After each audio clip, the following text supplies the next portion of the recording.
Teacher gives Barron Trump a failing grade. Then his response surprises everyone. The classroom was silent, except for the faint sound of a clock ticking on the wall.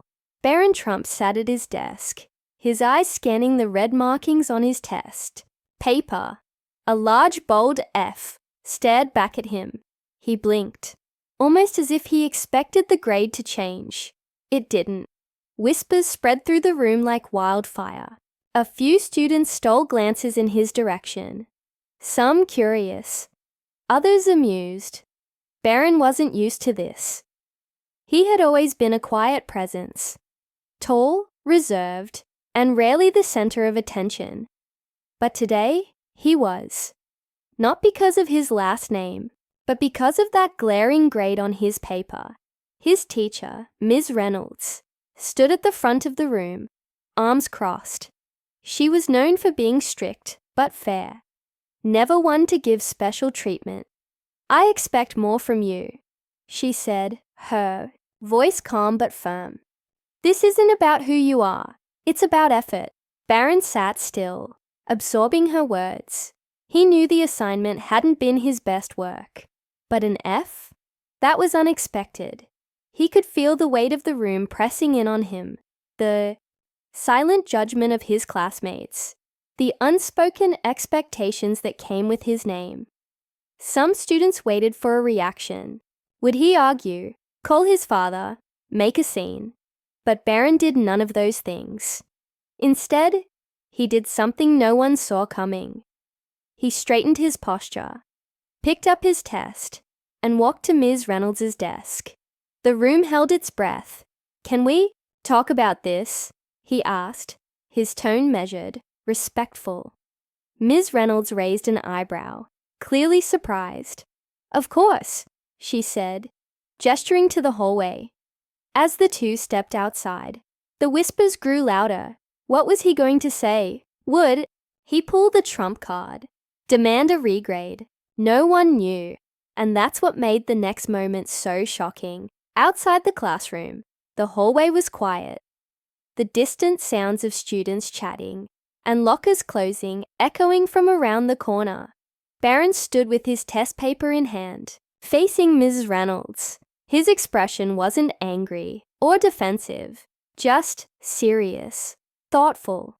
"I know this paper wasn't great," he admitted, "but I didn't expect to fail. Can you tell me exactly where I went wrong?" Ms. Reynolds studied him for a moment.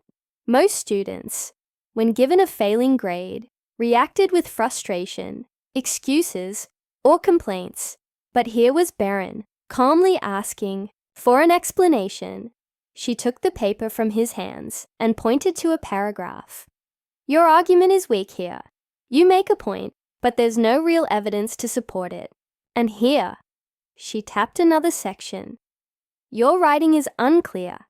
It feels rushed, like you didn't put in the effort to organize your thoughts." Barron nodded, taking in her words. "I guess I did rush it," he admitted. I understood the material well enough to just write it out without too much planning." Ms. Reynolds sighed. "That's the problem. Understanding isn't enough. You need to prove it. Writing takes effort, structure, and revision. If I gave you a passing grade for this, I wouldn't be doing my job." Barron looked down at the paper again. The red marks didn't feel like an attack anymore. They felt like instructions, a roadmap showing him where he went wrong. "Can I redo it?" he asked. Now it was Ms. Reynolds' turn to be surprised. "Redo it? Yeah. I don't want a free pass. I just want to do it again and actually get it right." She hesitated. Her policy had always been strict. Grades were final, and retakes weren't usually an option. But something about Barron's request made her pause. He wasn't asking for an easy way out. He was asking for another shot at proving himself. "I'll think about it," she said. "Come to my office after school." With that, she turned and walked back into the classroom, leaving Barron standing there, deep in thought. Word spread fast. By lunchtime, the entire school seemed to know about Barron Trump's failing grade and his unexpected response. Some students thought it was hilarious. Imagine failing when you could literally have your dad call the school and fix it. One kid joked.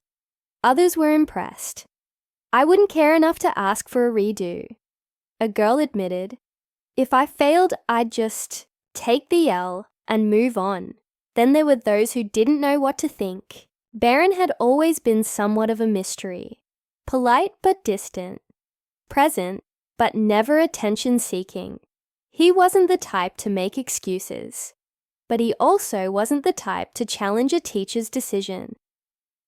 That afternoon, he walked into Ms. Reynolds' office, his test in hand. "All right," she said, setting her glasses on the desk. "Tell me why I should let you redo this." Barron took a breath. "Because I want to learn from my mistakes. If I just accept the F and move on, I won't get better, and I don't want to pass just because of who I am. I want to earn it."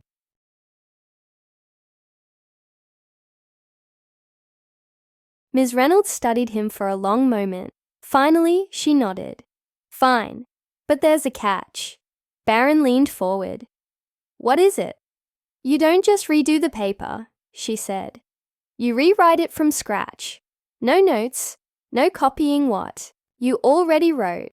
I want to see if you actually understand how to build a strong argument, not just fix mistakes I pointed out." Barron didn't hesitate. "Deal." As he left her office, he felt something strange. Not dread, not embarrassment, but determination. For the first time in a long while, he wasn't thinking about his name, his family, or what people expected of him. He was thinking about proving something to himself. But what he didn't know was that this small decision would set off a chain of events that no one saw coming. Barron spent the next few days completely focused on rewriting his paper. He stayed up late, drafting, editing, and reworking his arguments. He studied past essays, watched tutorials on persuasive writing, and even asked his mom for feedback. He didn't just want to improve. He wanted to prove to himself and to Ms. Reynolds that he could do this the right way. Meanwhile, the school buzzed with curiosity. Some students doubted he'd actually put in the effort. Others thought the whole thing was pointless. Why work so hard for one grade when he didn't have to? But Barron ignored the noise. He had made a choice, and now he was going to follow through. Finally, the day came. He walked into Ms. Reynolds' classroom after school and handed her his rewritten essay. She took it without a word, her eyes scanning the first few lines. Then she nodded. "Come back tomorrow. I'll have your grade then." That night, Barron felt something strange. It wasn't anxiety or doubt. It was anticipation. Whatever happened, he knew he had done his best. The next morning, he walked into class as usual, but there was an energy in the room. Students were whispering, sneaking glances at Ms. Reynolds.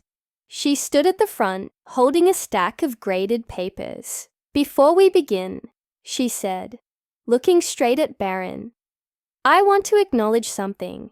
The room fell silent. Most students, when they fail, either get angry, make excuses, or just accept it and move on. But one student didn't do that. He saw failure as an opportunity to grow.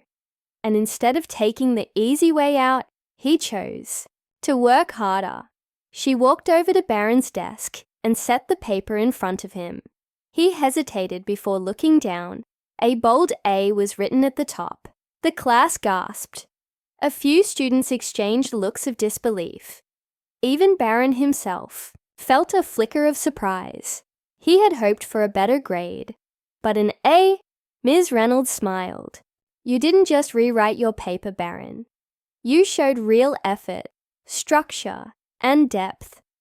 This was one of the strongest essays I've read in a long time. You earned this." For the first time, Barron felt something new. Not just relief, but pride. Real, earned pride.